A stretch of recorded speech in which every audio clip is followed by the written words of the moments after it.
on the cusp between life and light, between death and destruction. He was a man. He'd been another man before that, and another man before that, and another, and yet another. How many lives now? How many deaths? He came to believe that each time his ghost brought him back, he came back a new man. But he was a new man who carried with him the burden of all the lives before him, one after another, and each and every one of them weighed upon his shoulders in a way only Atlas could comprehend. But he was a Titan, muscle and might and metal, a mountain of it, they said. There was no burden he could not bear. That's what they said.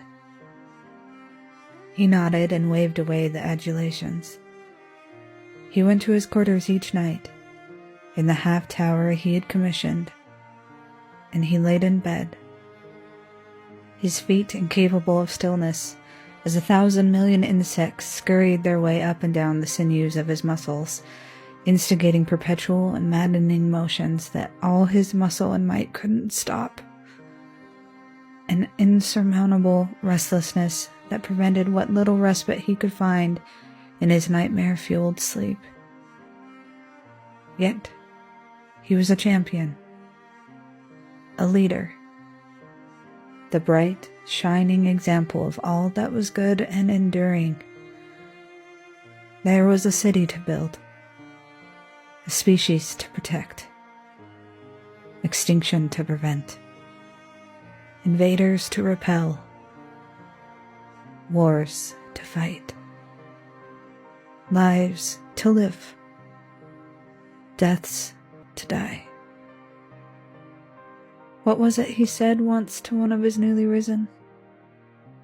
The light shines brightest in those it consumes. Oh, how he felt consumed. He stood up from his bed, crossed the window that framed the entity that had cursed him.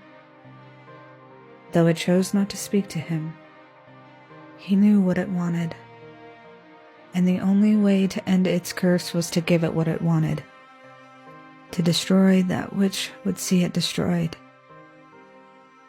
Maybe then he could sleep.